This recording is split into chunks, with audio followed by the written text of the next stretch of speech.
we were interested here at the show to find out how they did in terms of user appreciation or user likelihood that they enjoyed the show. So we actually did some surveys, and I'm sure many of you actually chimed in on that. So let's take a look at what the grades looked like from fans of the show. CJI from fan appreciation on our survey came in at 83% for an A grade. That's impressive. And yes, we did that on our show, and the 3 hosts here came in on an A-. So then we look at it, the remaining 17% came up at a B grade. If you think about that in terms of if they liked what they saw, it does look pretty good. That's it. Nobody gave it a C, nobody gave it a D. So even if you're looking at how those viewers, those high percentage of viewers viewed their appreciation for what they were looking for, the exit polls seem to be pretty high for them. ADCC's grades from the fans came back as follows here. 10% viewed it as an A grade. 30% said it was a B. Now, it's pretty good here. I went with the B- on my grade at the end of our show last week. Here's where things get a little bit more murky. 50% viewed it at a C level or average, while the remaining percent gave it a 7% as a D. And mysteriously, even though we really didn't have it as an option for all of our content, 3% said it's an F. So what does this tell us? Well, at least from our research, it does signify the fact that most of the fans of our show who did watch CJI liked that product. Now, granted, maybe more ADCC fans could be included in the sample size. Of course, it is not indicative of Jiu-Jitsu as a whole.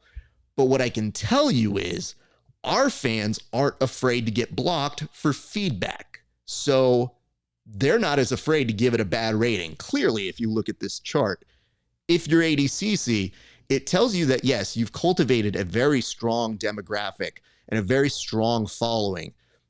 But I think it might signal that you need to do some market research to find out if your fans actually liked what you did.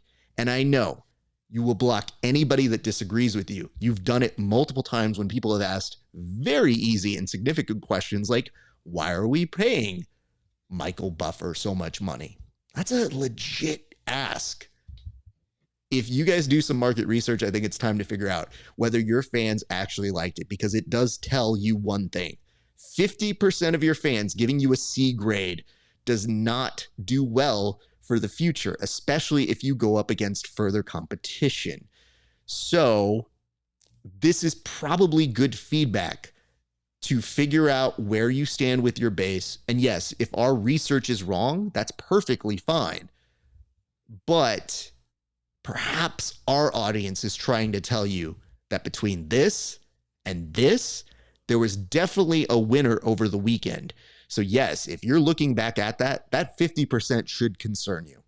That should definitely be something in a different sport. If you were the NFL, the NBA, it would cause a little bit of a pause with your company. So consider this just free market research from us. And like I said, you can conduct a much bigger sample and find out much different results. But how good is that if you block the people who disagree with you? Of course, you're going to find out that they're going to be very positive because they're fearful of saying the wrong thing. We here independently put this together. Good luck. And moreover, we want both to succeed. But next year, the people who had this kind of response are going to get the opportunity to do it on their own. So when we talk about A side and B side, I think we know who the A side was this weekend. Did you guys learn anything from that? Oh no, you're doing a mic drop. Don't, that's your own microphone, sir. You can't drop your own materials here.